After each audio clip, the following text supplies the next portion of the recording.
Je m'appelle Guiran Diène, je parle au nom du comité scientifique qui a été monté par les villages de Mbao, Petit Mbao et compagnie, par rapport à ce qui se passe à Mbao depuis 15 jours. La mer a encore frappé. Mbao meurt à petit feu. Le dire, ça devient quelque chose de redondant. Parce qu'il y a 15 ans, Monsieur le Premier ministre Boun Abdallah Dionne était passé ici suite à la furie de la mer pour faire des promesses à la population mbaoise. En son temps, il y avait eu des propositions, à savoir la mise en place d'un dispositif pour arrêter l'érosion côtière. Et nous insistons aujourd'hui pour que les autorités actuelles prennent en main ce dossier pour permettre à Mbao de ne pas mourir. Parce que c'est avec beaucoup d'émotion même que nous parlons ce matin, parce que nous sommes sur un site qui se trouve être le cimetière de Mbao, où des érudits de l'islam sont aujourd'hui inhumés ici, et que je dirais même nous sommes dans la partie qui constitue ce qu'on appelle le patrimoine immatériel de Mbao. Sans cette partie, je pense que Mbao n'existera plus.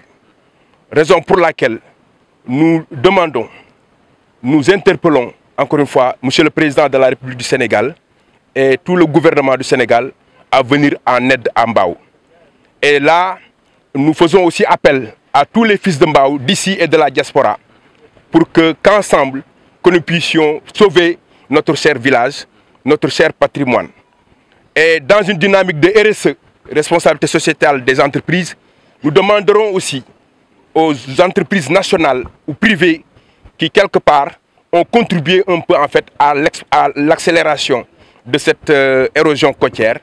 Je pense aux ICS, je pense au port autonome de Dakar, et que ma foi, ils ont une responsabilité de réparation aussi par rapport à ce village de Mbao là. L'autre chose, c'est de demander à tous les fils de Mbao de se retrouver ensemble pour trouver des solutions alternatives en attendant que l'État intervienne. Mais l'intervention de l'État ne doit pas traîner parce qu'il y a urgence. Il y a urgence et ça ne sert à rien, à mon sens, de recréer la roue. Parce que les dispositifs comme l'érection de brises de lames, d'épis, devraient nous permettre de reconstituer nos plages, mais devraient nous permettre aussi de sauver ce village qui, dans la région du Cap-Vert, en termes d'histoire, a beaucoup contribué pour ce qui était ce qu'on appelle la République Lébou, et je dirais même tout ce qui est la démocratie dans ce pays de l'Afrique de l'Ouest. Donc, encore une fois, tous les fils de Mbao, aujourd'hui, réinventent, ou je dis, interpellent de nouveau les autorités pour que Mbao soit sauvé, et ça c'est possible.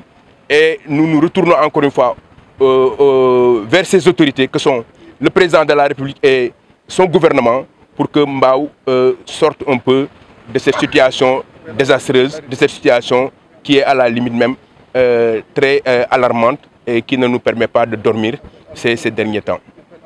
L'autre chose, c'est l'appel à la solidarité pour que tous ceux qui aiment Mbao, sur le plan logistique, sur le plan financier, sur le plan matériel, ne serait-ce que puissent mobiliser des ressources pour qu'on puisse aider Mbao, pour qu'on puisse sauver Mbao. Et ça, c'est possible. Et encore une fois, nous nous réitérons cet appel pour que Mbao sorte un peu de l'ornière.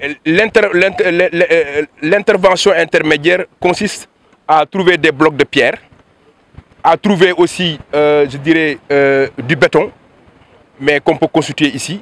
Mais c'est aussi des pneus qu'on a eu à utiliser avec des pics au milieu, avec un système d'arrimage pour que l'on puisse ralentir un peu l'effet ou la vitesse de la vague quand ça arrive au niveau de la côte. Mais ça, c'est une pratique, je dirais, endogène que les populations ont mise en place.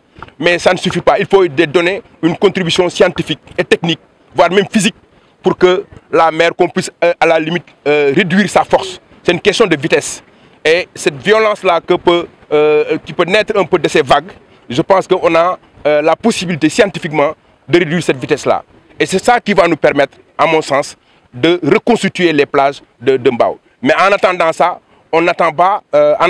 les populations se sont mobilisées et cherchent des solutions propose des solutions, mais nous savons que l'ultime solution, celui qui a la possibilité, je dirais, de mettre fin à ça, c'est l'État du Sénégal.